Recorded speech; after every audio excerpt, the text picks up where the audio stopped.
So when it comes to discussing what role the lower half plays in our swing, we could go down a lot of different avenues, but I'm going to try and keep it as simple as possible because I think it's important for hitters of all levels to keep things simple and really just understand the basics of what they should be doing in different parts of their swing. As always, I preface this with saying that you as the hitter, you as the player have to do what works for you. Every single person is unique, and just because your body works one way doesn't mean it's going to work the exact same way for someone else. So it's important that you as a player understand the role of different parts in your swing and really understand how you have to do them to be successful. So trying to get more out of your lower half usually goes into two main pieces. One of them being increasing your strength, your flexibility, and your mobility, and two, working to understand if there's areas that we can make our lower half work more efficiently.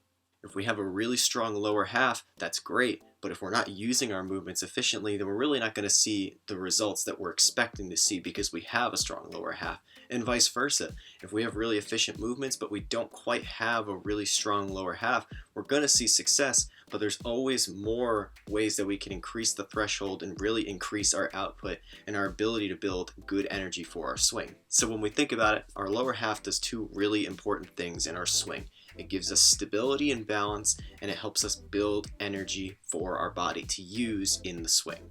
I like to use the term a lot, use in the ground, because I think it's really important for hitters to understand that the ground is really our best friend when it comes to working with our lower half. It's a really stable force because it doesn't move. We're what's moving in the swing.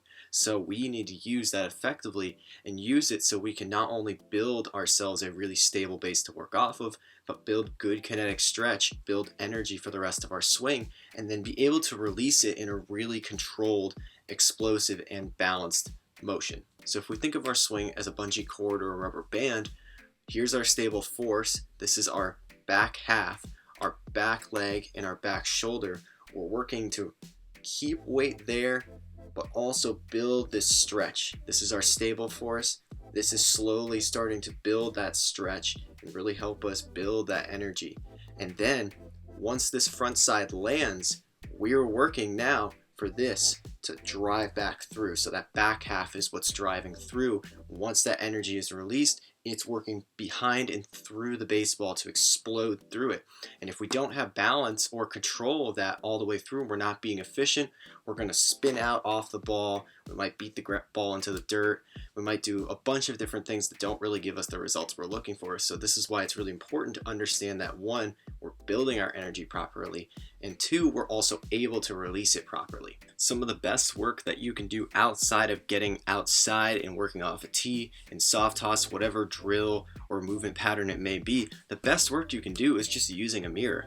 Honestly, some of my best discoveries for my swing have been just from putting in the mirror work, finding a nice mirror that you can see everything, working through slowly to really understand how your body is currently moving, watching other hitters, and then trying to see how I can adapt those movements into what works best for me. Every hitter is unique. We're not all going to start the same way, and we shouldn't. We all should start however we're going to start. But the goal is to get into an athletic launch position that allows us to properly fire behind and through the baseball, stay through it all the way, don't work east to west and pull ourselves out, be able to really work north to south, and really be able to just properly use our lower half, create good kinetic energy, have a stable base to work off of, and be able to properly release that energy through the baseball. If we're able to do all those things, we're already putting ourselves in a much better position to succeed at the plate. So here I'm grabbing my front leg, and I'm doing this to really try and feel the big muscles in my back leg being utilized correctly to where when I drive forward, I still feel those muscles being engaged. You can also work on this exercise here, which promotes a proper posterior hip hinge. We don't want our knees going out over our toes like I'm exhibiting here. We instead really want to feel that our backside is going out over our heels like we're trying to sit down on a chair. This is a much more efficient movement than the previous movement and will help us a lot. So I really like working with the rocker drill. I think it helps me access a lot of good things in my swing and really create a lot of good momentum so I can work behind and through the baseball well. It prevents me from drifting with my back hip over my back foot and instead really helps me stay on the inside of my foot and really feel that proper hip hinge as I work through the baseball. It's extremely crucial that my back side of my body works together throughout the swing. As you can see, I'm really focusing hard on just trying to stay loose, stay relaxed, and really just focusing on letting my body do the work for me, letting my body turn the barrel for me, and just trying to really utilize that good momentum. You can mix things up a little bit more with walkthroughs, which are a great way to feel good stretch and separation in your swing, as well as maintain that strong connection with the ground and really work behind and through the baseball well the entire way.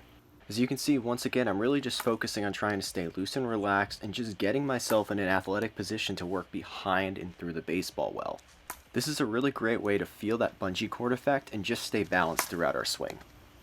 So I found this drill through a lot of different hitting circles. Matt Lowe's baseball is one that comes to mind, and it's really helped me understand how to create space in my swing and really fire and whip my barrel through the zone while working behind and through the baseball properly. How we stay connected through our back leg really plays a huge role in how well we can deliver the barrel to the baseball, and this drill really helps with that a lot. As you can see, I'm really trying to remain strong on that back leg and really just fire my barrel through. This one's pretty straightforward. I'm really just trying to feel that proper hip hinge, put myself in a good position to hit the ball, and then mix up my timing like I'm facing live pitching. If my barrel isn't going to be on time, I want to make sure my lower half is. The goal is to put myself in a good launch position, ready to fire at any moment, whether it's a fastball, off-speed pitch, anything, my lower half is going to be ready. So sometimes you got to get a little creative, and a lot of coaches will use Bosu balls to work on feeling that ground connection all the way through. I chose to use a tiny foam football that I found around the house. I stuck it underneath my back foot and really tried to focus hard on feeling that connection from my heels all the way through the balls of my foot. I don't want to lose connection too early and feel that back foot fire before I can really get my barrel on plane. Instead, I want to feel the back half of my body really working together to fire through the baseball effectively. That back foot is still going to come up naturally, so I'm really just trying to focus on having my body work together to deliver the barrel to the baseball effectively. Now, this dollar store football is not going to be as effective as a Bosu ball, but it's a cheap and easy way to really understand and work through the proper feelings of trying to maintain that strong foot connection throughout your swing. If you lose that connection at the wrong time, you'll know it. So work to find that balance and you'll be crushing the ball in no time.